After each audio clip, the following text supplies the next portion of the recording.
What's up, fam? It's your boy Trucking on the Budget, back with another video for you guys, man. I know it's been a minute. I apologize for my hiatus, but some crazy stuff has been going on in the past few days. I want to give a shout out to my guy Blade Brown, man. I appreciate you reaching out. Basically, let me know, look, you need to get back out here and give us another video. And so here I am, bro, at your request. But yeah, so anyways, been some crazy stuff going on, but I basically been just, keeping my head on straight as best as possible, trying to get out here now and grind a little bit. I had my girls all week, so you know how that goes, man. I'm all about my babies, and I got to make sure that they're good before I'm good. So, today is actually going to be the first day that I actually get to drive Uber or Lyft or whatever, trying to make some money, so I can get that truck, so I can, get everything taken care of, in reference to getting back out there on the road. So here I am, bro. But anyways, for those of you that are new to my channel, my name is Trucking on the Budget.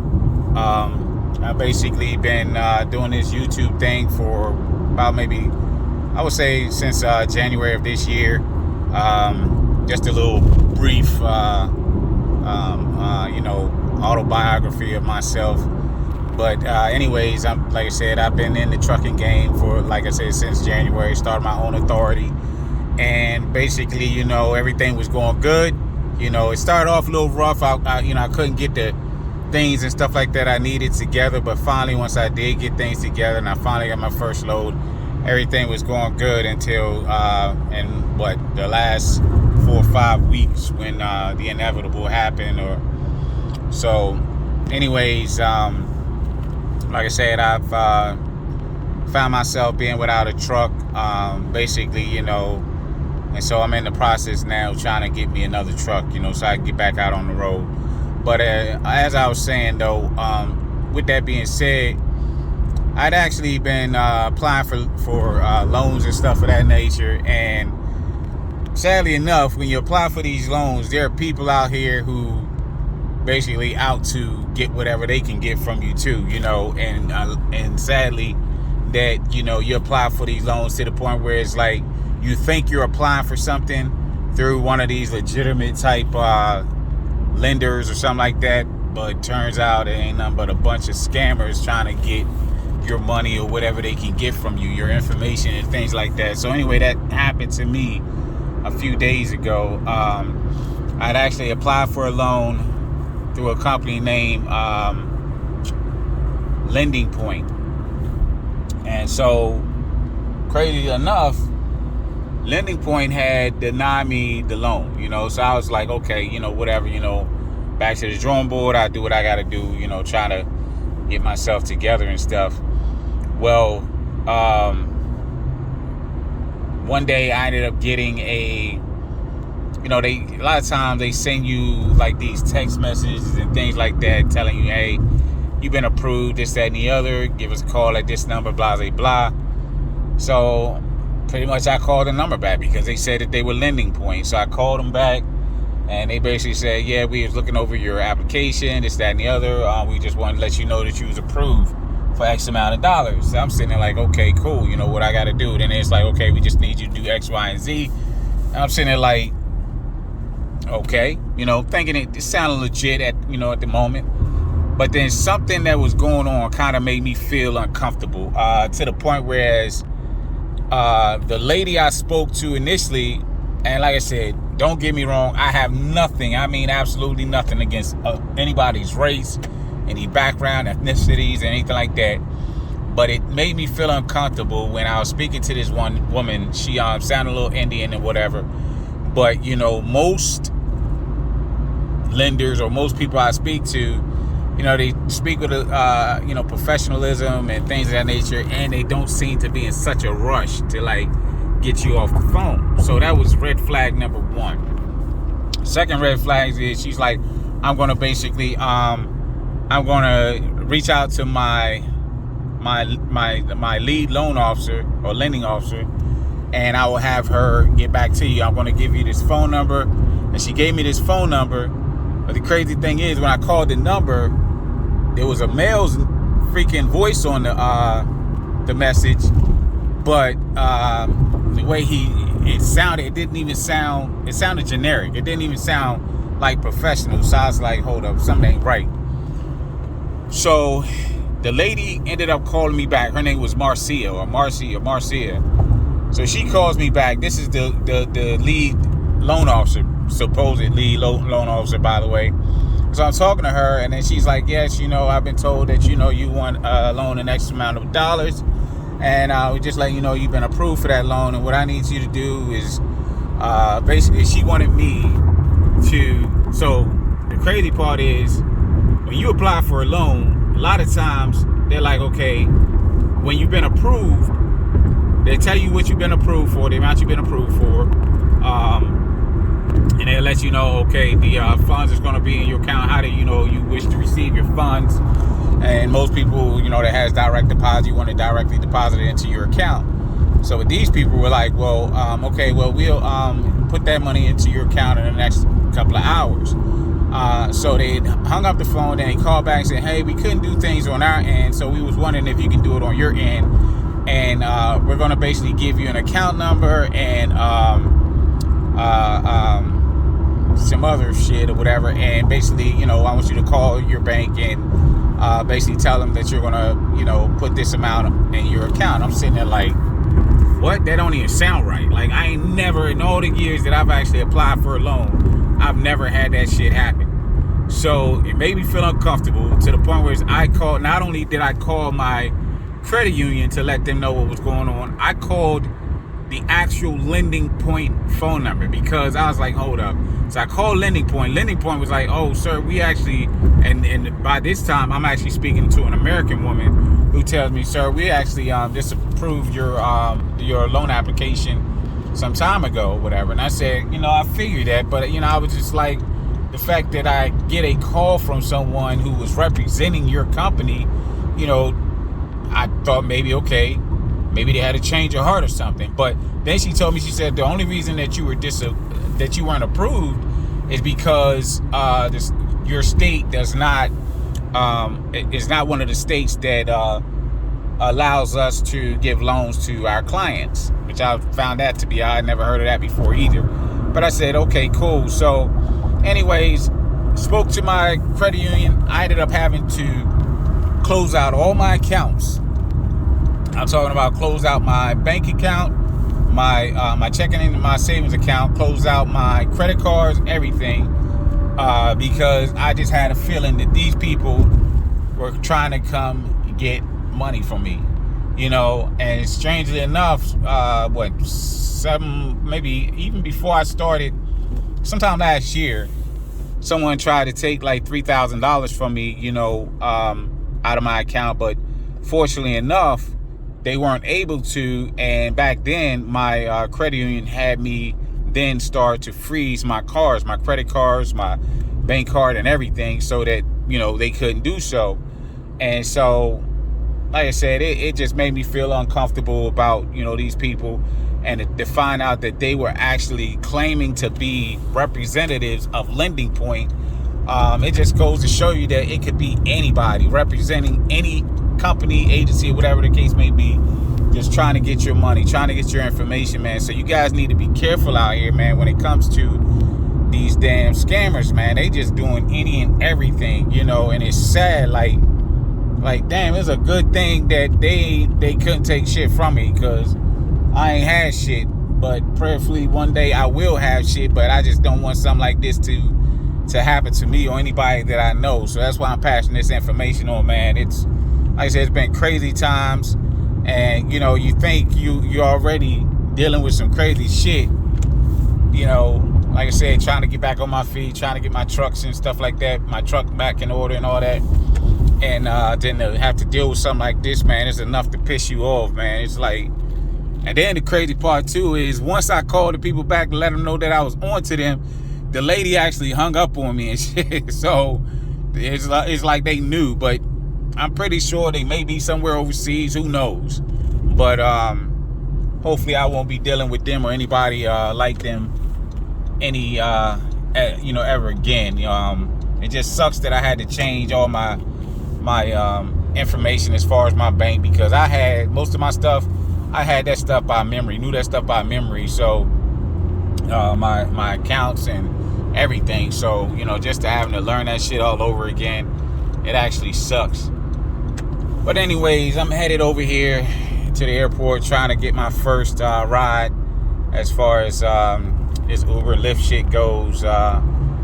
Hopefully I won't have no craziness when it comes to these people, because when I tell you I'm just not feeling that shit, I'm just like, look, don't fucking play around with me. Wherever you need to go, we gonna get there. Just don't be playing no fucking games, because I'm just not about all that bullshit. I never really wanted to do this as it was, but I'm gonna try this shit out, because I need some sort of income coming in. So we gonna see, man. But I'll get back to you guys when I get a chance.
To the staging area for this Uber and Lyft thing.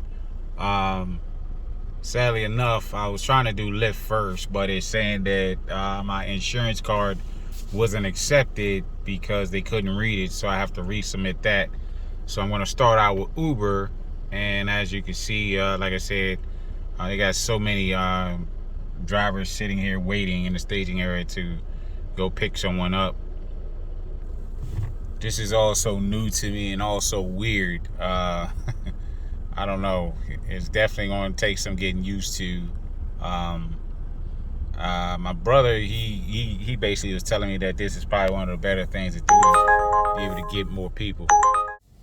So I want to apologize for the just cutting you guys off so abruptly, but I was actually basically getting my first ride, through Uber, and it kind of interrupted my recording. So I just dropped them off down here in DC, not far from the White House. So like I said, that was quite the experience. I had a little bit of nerves going through me, because you never want to screw up, especially when you got precious cargo such as human beings being in your ride, and basically wanted to make sure that they got to their destination safe and sound. At first, the navigation, or actually trying to navigate through the app itself, was kind of a little weird, and I didn't want to make it look like I didn't know what the shit I was doing, even though I didn't. But I finally was able to figure it out and was able to get them home or wherever they were going. I think it was a hotel, but yeah. So my first pickup was a success, and now I'm gonna head back to the airport to potentially pick up a second rider.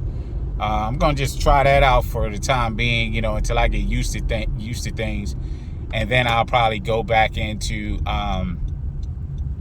picking up people, or try to pick up people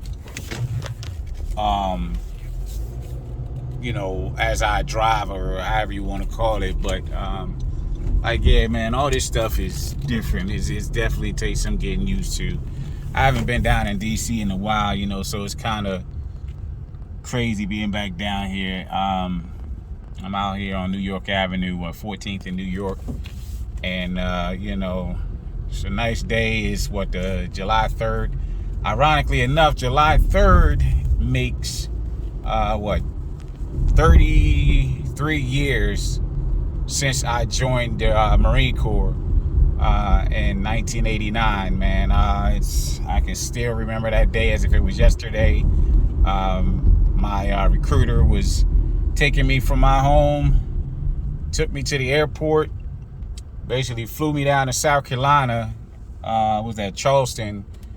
Got off at the airport there, and pretty much, it was quite the experience, because as soon as you get there, they basically didn't want you to talk. They basically, took you underneath the airport itself. And I was just like, wow, like, what the hell, where are they taking us, But then they put us on these buses. And, once again, you had to be quiet the whole entire ride. And we got the PI, man. And like I said, I was just like pretty excited about being there, about being able to, start my journey as a U.S. Marine. But yeah, so that's been 33 years ago today. And it's crazy, man. It just doesn't seem like it's been that long.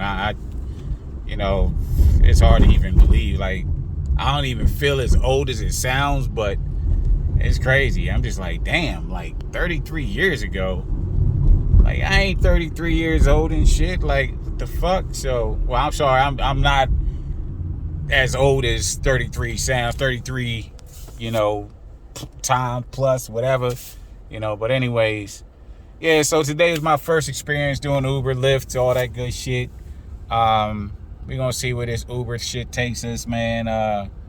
I'm, don't intend on doing this for a very long time. I basically want to get myself back on my feet, make sure I earn enough money or enough funds to basically get my own truck. As you all know, I definitely want to have my own trucks.